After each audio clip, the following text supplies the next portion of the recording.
Good morning बच्चों। My self Umesh Kumar. जैसा कि आपको पता है मैं आप लोगों को साइंस पढ़ा रहा हूँ और जनरल साइंस में मैंने लाइट चैप्टर स्टार्ट किया था। क्लास 10th का कितना इम्पोर्टेंट चैप्टर है, प्रीवियस ईयर्स के पेपर के क्वेश्चन आप उठा करके जब देखोगे तो आपको पता चल जाएगा भाई कितना इम्पोर्टेंट टॉपिक है। ठीक है, उससे पहले कि मैं चैप्टर का अगला टॉपिक स्टार्ट करूँ, थोड़ा सा फ्लैश बैक में ले जाना चाहता हूँ आपको। उसमें मैंने आपको ये बताया था कि लाइट क्या होता है, इसकी हिस्ट्री क्या है, कौन कौन सा फेनोमेनन ये परफॉर्म करता है। इसके साथ में ही मैंने यही बताया था कि रे क्या है, बीम क्या है, टाइप्स ऑफ द बीम क्या है, रिफ्लेक्शन का टाइप्स क्या है, जिसमें रेगुलर रिफ्लेक्शन और डिफ्यूज्ड रिफ्लेक्शन के बारे में चर्चा किया था। इसके बाद जो अगला टॉपिक हमने डिस्कस किया था उसमें लॉ ऑफ रिफ्लेक्शन के बारे में चर्चा किया था। उसको दोबारा चर्चा करने की कोई जरूरत नहीं है, फिर भी मैं एक बार रिपीट कर देना चाहता हूँ। सबसे पहले फर्स्ट लॉ ऑफ रिफ्लेक्शन में मैंने आप लोग को बताया था कि incident ray, reflected ray and normal lies at the same plane. Point नहीं, प्लेन, ये ध्यान कर लेना। बार बार मैं ध्यान कराता हूँ आपको। बहुत बच्चे फिर भी पॉइंट लिखेंगे, मैं बार बार पॉइंट लिखने की मना कर रहा हूँ, फिर भी पॉइंट लिखेंगे एग्जाम में। ऐसा नहीं है, एग्जाम में पॉइंट नहीं बल्कि प्लेन लिखना है। क्या लिखना है? प्लेन लिखना है। Incident rays, reflected rays and normal lies at the same plane. Law number 2 क्या था? लॉ नंबर 2 जो था वो एंगल से रिलेशन था। The angle of the incidence is always equal to the angle of reflection. क्या बताया था मैंने? The angle of the incidence is always equal to the angle of reflection. तो ये दो लॉ हैं। इसके बाद आज का जो क्लास स्टार्ट होने वाला है वो स्टार्ट होने वाला बेसिक कॉन्सेप्ट, जिसके बिना आपका आगे चलना बहुत मुश्किल है। क्योंकि आपके बोर्ड एग्जाम में सबसे पहला क्वेश्चन जो आता है वो आता है, पक्का 100% श्योर है कि ये क्वेश्चन रे डायग्राम से पूछता है। रे डायग्राम से, और रे डायग्राम इतने सारे हैं कि आप कंफ्यूज हो जाएंगे। 6 तो कॉनकेव मिरर का है और 2 कॉन्वेक्स या फिर लेंस का है। तो इतने सारे रे डायग्राम है और इन सबको समझने के लिए अगर आप चाहते हो कि भाई मुझे बढ़िया तरीके से समझ में आ जाए तो आप उसको रट्टो मत समझो। और समझने के लिए जो आज की क्लास है वो मोस्ट इंपॉर्टेंट क्लास है, जिसमें मैं आप लोग को बताऊंगा rules of image formation. Rules of image formation इतना इंपॉर्टेंट है कि बिना इसके समझे अगर रे डायग्राम बनाओगे तो फिर कहीं इधर मिलेगा कहीं उधर मिलेगा, कोई मतलब नहीं है, आपके मार्क्स कटेंगे, कोई फायदा नहीं होगा उसका। तो आप रूल्स को समझिए, रे डायग्राम और इमेज फॉर्मेशन अपने आप समझ में आ जाएगा। तो सबसे पहले मैं आप लोगों को बता देना चाहता हूं कि जो रूल्स हैं वो कॉनकेव मिरर के लिए भी एप्लीकेबल है और कॉन्वेक्स मिरर के लिए भी एप्लीकेबल है। तो there are 4 rules in the image formation which is used in the image formation.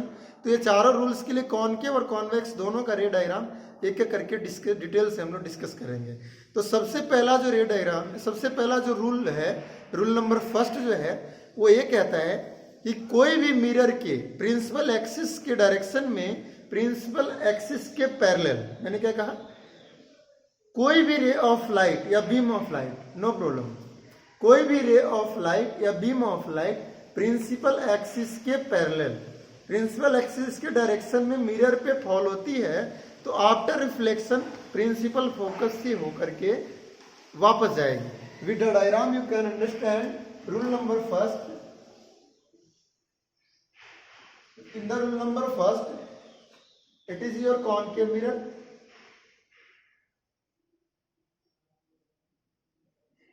it is the pole,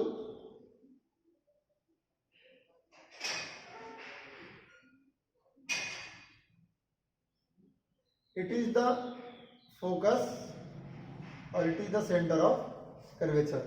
ये फोकस और सेंटर ऑफ कर्वेचर कैसे डिटरमाइन करना है ये मैंने ऑलरेडी आपको बता दिया है। फोकल लेंथ और सेंटर ऑफ कर्वेचर यानी रेडियस ऑफ कर्वेचर का सीधा आधा होता है फोकल लेंथ, फोकस जो हमारा फोकस पॉइंट होता है।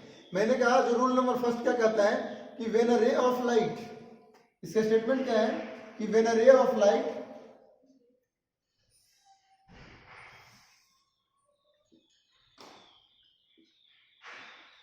passes or falls on the mirror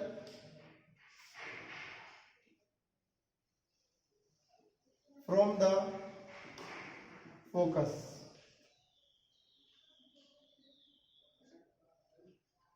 sorry, पहला रूल जो है प्रिंसिपल एक्सिस के पैरेलल वाला लिख लो. When the ray of light falls on the mirror in the direction of principal axis, in the direction of principal axis,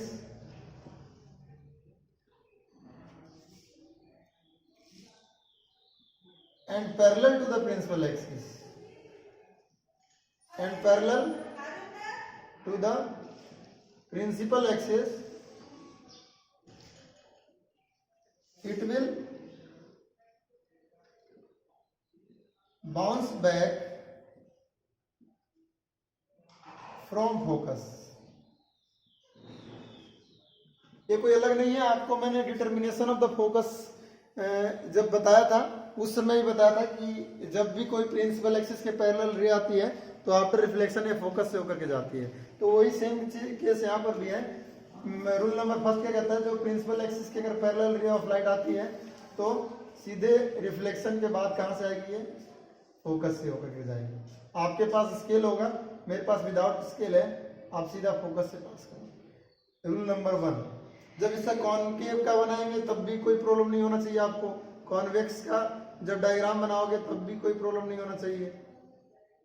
ये आपका अच्छा, इसका centre of curvature no doubt, जिधर कर्वेचर मुड़ रहा है उधर ही सेंटर ऑफ कर्वेचर होगा. तो ये सी है और ये एफ है. तो पहली रे प्रिंसिपल एक्सिस के पैरेलल आएगी. आपको पता है ये डाइवर्जिंग मिरर है तो ये रिफ्लेक्टेड बैक हो जाएगी, उधर तो जाएगी नहीं, फोकस की तरफ नहीं जाएगी. तो क्या करेंगे, इसको डॉटेड लाइन से बैक करेंगे. क्या करेंगे बेटा, डॉटेड लाइन से बैक करेंगे. और ये भी पास होगी फोकस से. कहां से पास होगी, फोकस से. मतलब ये पास होती हुई प्रतीत होगी. It appears to pass from focus, और उसमें एक्चुअल में ही फोकस से पास होगी. यही अंतर है कॉन्वेक्स और कॉनकेव में, रियल और वर्चुअल में. रियल में क्या है कि 100% फोकस से पास हो रही है, वर्चुअल में क्या है कि ये पास होती हुई प्रतीत हो रही है. तो ये डिफरेंस है. रूल नंबर 2 की जब अपन बात करते हैं, रूल नंबर 2 में क्या है कि यहां पर फर्स्ट का उल्टा सेकंड है, फर्स्ट का उल्टा सेकंड है. रूल नंबर फर्स्ट क्या कहा, रूल नंबर फर्स्ट ने क्या बताया आपको, रूल नंबर फर्स्ट में ये बताया कि जब भी कोई ray of light principal axis के पैरेलल आई तो आफ्टर रिफ्लेक्शन ये फोकस से गई. लेकिन रूल नंबर 2 क्या है, पहले का उल्टा है, पहले का उल्टा है, जिसमें ये कहेगा कि व्हेन अ रे of light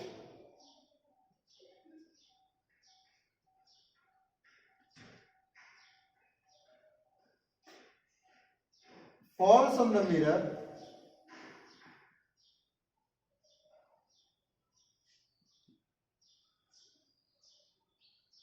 when the ray of light falls on the mirror from the focus,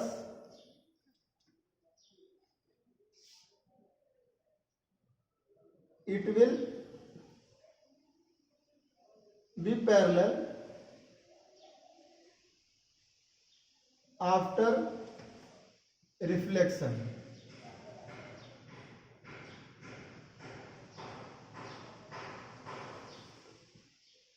समझ गए आप लोग.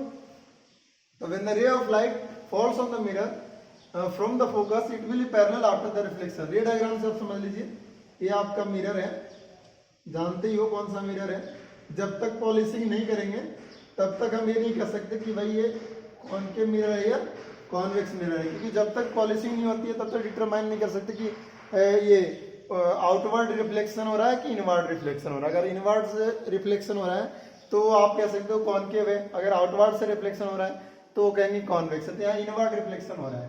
ये आपका 100% no doubt C centre of curvature है, और सेंटर ऑफ कर्वेचर का आधा क्या होता है, फोकस होता है.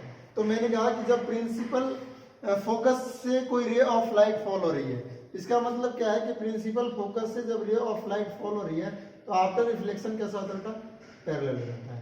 आफ्टर रिफ्लेक्शन कैसा हो जाता है, पैरेलल हो जाता है. इसी तरीके से कॉन्वेक्स में भी देख सकते हो आप, ये कॉनकेव है और एक कॉन्वेक्स.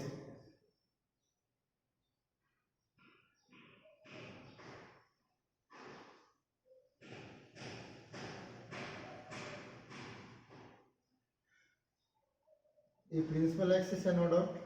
इसका सेंटर ऑफ कर्वेचर कहाँ होगा ये भी आपको पता है, अगर नहीं पता है तो आप गौर से लेक्चर को देखे करो। ये एफ है ना। अब प्रिंसिपल फोकस से फॉल कराना है, तो कोई भी रे ऑफ लाइट हमने फॉल कराया फोकस से, यहाँ मिरर से पहले अनब्रोकन लाइन होगा और मिरर के बाद कौन सा होगा, अनब्रोकन लाइन होगा, है ना। तो ये फोकस से जब हमने फॉल कराया तो आफ्टर रिफ्लेक्शन क्या हो जाएगी बेटा, पैरेलल हो जाएगी। तो ये रूल नंबर 2 था। तो इस तरीके से 2 रूल मैंने आपको बता दिया। रूल नंबर 1 जो था वो ये था कि जब भी प्रिंसिपल एक्सिस के पैरेलल कोई भी रे ऑफ लाइट आती है तो आफ्टर रिफ्लेक्शन फोकस से होकर के जाती है। रूल नंबर 2 उसका उल्टा था कि भाई प्रिंसिपल फोकस से जब कोई रे ऑफ लाइट हम फॉल कराएंगे तो आफ्टर रिफ्लेक्शन वो पैरेलल हो जाएगी। उसके बाद रूल नंबर 3 आपको मैं बताता हूं, जब तक आप चाहो तो स्क्रीनशॉट ले लो और मैं आगे बताता हूं।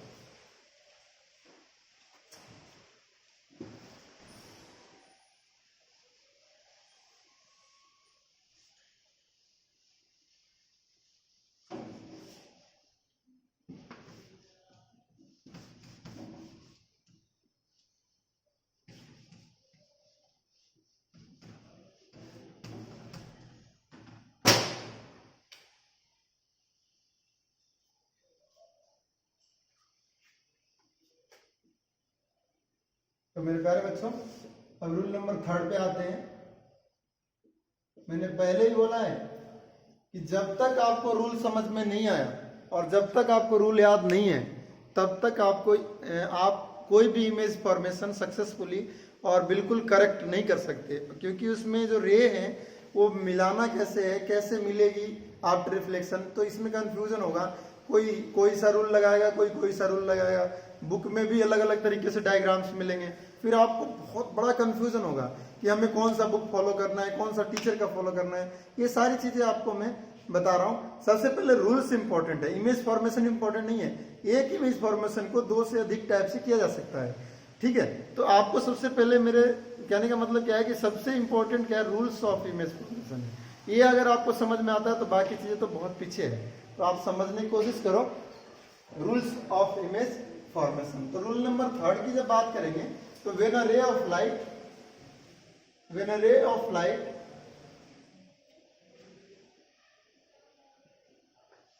falls on the mirror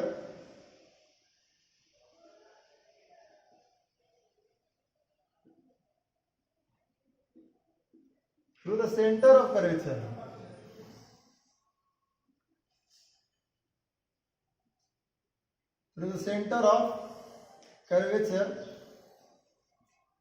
it will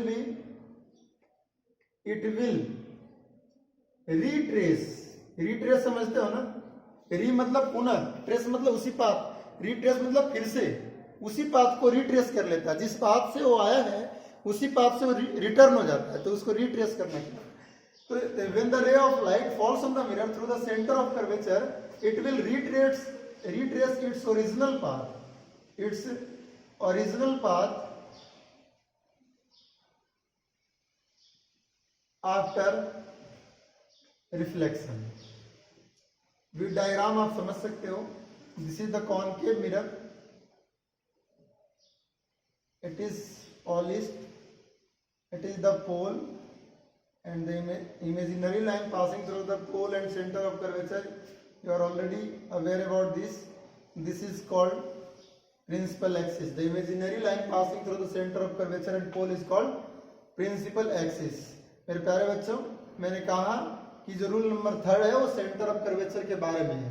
तो सेंटर ऑफ कर्वेचर से पास होने वाली कोई भी रे आफ्टर रिफ्लेक्शन उसी पाथ को रिट्रेस कर लेता है। इसका मतलब ये है कि रिफ्लेक्शन हो रहा है या नहीं हो रहा है आप नहीं कह सकते, है ना, ठीक है। और आप पूछोगे, हाँ कॉन्सेप्ट यहाँ पर ये है कि मतलब सर ऐसा क्यों होता है कि वो वापस उसी पाथ को रिट्रेस कर लेता है। आपको मैंने पहले भी बताया था बेटा, नॉर्मल से आने वाली कोई भी रेज जो है वो रिफ्लेक्ट नहीं होती है, रिट्रेस हो जाती है। तो यहाँ पर आपको ध्यान होगा सर्कल वाला कि अगर सर्कल है, सेंटर से अगर सर्कल पे कोई भी सेंटर से अगर सेंटर से टेंजेंट पे कोई भी लाइन अगर हम खींचते हैं तो 90 डिग्री का एंगल बनता है, यानी नॉर्मल हो गया। तो इसलिए चूंकि ये नॉर्मली फॉल होता है, इसलिए ये जो इंसिडेंट रे है वापस उसी पाथ को रिट्रेस कर लेता है। क्योंकि नॉर्मल से आने वाली रेज में कोई भी रिफ्लेक्शन मतलब दूसरे पाथ से रिफ्लेक्शन नहीं होता है, वो सेम मीडियम में सेम पाथ को रिट्रेस कर लेता है। ये बात थी। अब देखो कॉन्वेक्स में भी इसी प्रकार का है। कॉन्वेक्स में आप डायग्राम क्लियर से समझ सकते हो। ये आपका कॉन्वेक्स मिरर है, ये आपका पोल है, ये सेंटर ऑफ कर्वेचर है और ये आपका फोकस है। जब सेंटर ऑफ कर्वेचर से आने वाली जो रे है वो वापस इसी पाथ को रिट्रेस कर लेगी बेटा। इधर तो डॉटेड लाइन से होगा, आपको ही पता है क्यों, क्योंकि ये वर्चुअल है, ऐसा दिखता नहीं है रियल में। ऐसा डॉटेड लाइन से अपीयर होता है कि भाई ये सेंटर ऑफ कर्वेचर से पास हो रही है। तो ये कॉन्वेक्स का रे डायग्राम है और ये कॉनकेव का है, तो इसमें कंफ्यूजन मत हो, नहीं होना चाहिए। देखो मिरर के टाइप्स मैंने बताया था, कन्वर्जिंग मिरर और डाइवर्जिंग मिरर। कन्वर्जिंग मिरर जो एक पॉइंट पे जितने भी रेज है उनको जमा कर रही है, और डाइवर्जिंग मिरर जो एक पॉइंट से आने वाली रेज को फैला रही है। समझ रहे हो बात को? तो ये डाइवर्जिंग है क्योंकि ये स्प्रेड करता है, फैलाता है। आप इसको समझ लो। लास्ट है रूल नंबर 4। रूल नंबर 4 के बारे में मैं डिस्कस करना चाहता हूँ, लास्ट है। हालांकि ये ऑलरेडी आपने पढ़ा, ये कोई स्पेशल नहीं है रूल नंबर 4। रूल नंबर 4 जो है वो सेकेंड लॉ ऑफ रिफ्लेक्शन है, ये कोई स्पेशल नहीं है। रूल नंबर 4 में डिस्कस करूंगा सेकेंड लॉ ऑफ रिफ्लेक्शन। उसमें क्या कहता है कि जब किसी रिफ्लेक्टिंग सरफेस पे यानी मिरर पे कोई भी रे ऑफ लाइट आती है, जब किसी रिफ्लेक्टिंग सरफेस पे यानी मिरर पे कोई भी ray of light obliquely fall होती है। ओब्लिकली का मतलब with the angle, with the theta angle. कोई भी एंगल से कोई भी रे ऑफ लाइट जब ओब्लिकली फॉल होती है, मतलब थीटा एंगल से फॉल होती है, तो आप समझ लो, याद होगा आपको सेकेंड लॉ। सेकेंड लॉ क्या था? Law of reflection. जो सेकेंड लॉ था क्या था? The angle of the incidence is always equal to the angle of reflection. याद है क्या आपको? ये मैंने बताया था कि the angle of reflection is always equal to the angle of incidence, या you can say that angle of the incidence is equal to the angle of reflection. तो रूल नंबर 4 भी वही है कि व्हेन द रे of light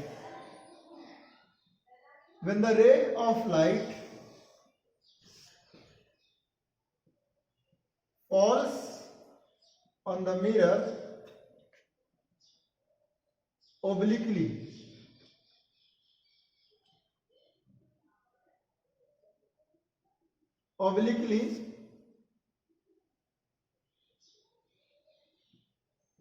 it will be reflected obliquely with some angle, then it will be reflected back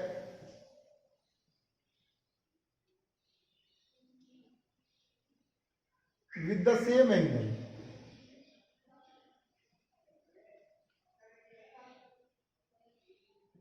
तो मेरे प्यारे बच्चों, इसका डायग्राम से आपने ऑलरेडी डायग्राम देख भी लिया और एक बार फिर से देख लो। ये कॉनकेव मिरर है। कॉनकेव मिरर का बीच वाला पॉइंट क्या है बार बार नहीं बताऊंगा मैं, आप खुद ही समझदार हो। ये क्या है? पोल है और ये सेंटर ऑफ कर्वेचर है। ये क्या है? फोकस है। तो मैंने क्या किया, रूल नंबर 4 में क्या बोला कि जब भी किसी एंगल से कोई भी रे ऑफ लाइट आती है, जब भी किसी एंगल से कोई भी रे ऑफ लाइट आती है तो आपका रिफ्लेक्शन क्या होगा बेटा? फोकस। जब भी किसी एंगल से रे ऑफ लाइट आती है तो आफ्टर रिफ्लेक्शन उसी एंगल से ये रिफ्लेक्टेड बैक हो जाएगा। ठीक है, तो ये है आपका रूल नंबर 4। इसका कॉन्वेक्स में भी ऐसा ही कुछ है। ये कॉन्वेक्स मिरर है और ये आपका पोल है और इधर आपका सेंटर ऑफ कर्वेचर है और ये आपका एफ है। जब थीटा एंगल से हम फॉल कराएंगे तो थीटा एंगल से ही रिफ्लेक्टेड बैक हो जाएगा बेटा, है ना। ये angle of the incidence is always, फिर इसको डॉटेड लाइन से बैक करा देंगे, फिर इसको डॉटेड लाइन से बैक करा देंगे। तो ये था 4 रूल्स। अब कल के क्लास में जब मैं आपको इमेज फॉर्मेशन समझाऊंगा, इमेज फॉर्मेशन रे डायग्राम जब ड्रॉ करूंगा, जब रूल्स को रिकॉल करूंगा, फिर आप जब नहीं बताओगे और नहीं याद रहेगा तो फिर आपको लाइट जिंदगी में कभी समझ में नहीं आएगी। आप कहीं से पढ़ लेना। सब क्लियर सी बात है। 4 रूल्स हैं, इजी है, ध्यान कर लो। पहले का उल्टा दूसरा है। पहला रूल ये है कि प्रिंसिपल एक्सिस के पैरेलल कोई भी रे ऑफ लाइट आती है तो फोकस से जाएगी। मेरे साथ साथ बोल लेना भले, प्रिंसिपल एक्सिस के पैरेलल कोई भी रे ऑफ लाइट आती है तो आफ्टर रिफ्लेक्शन फोकस पे जाएगी। दूसरा पहले का उल्टा है, प्रिंसिपल फोकस से पास होने वाली कोई भी रे आफ्टर रिफ्लेक्शन पैरेलल हो जाती है। रूल नंबर 3 में कोई रिफ्लेक्शन होता है, मतलब अदर पाथ हो ट्रेवलिंग, अदर पाथ मतलब उसका जो रिफ्लेक्शन के बाद है वो पाथ चेंज ही नहीं होता है, वो अपना पाथ आफ्टर रिफ्लेक्शन रिट्रेस कर लेता है। ये रूल नंबर 3 था जो सेंटर ऑफ कर्वेचर से था।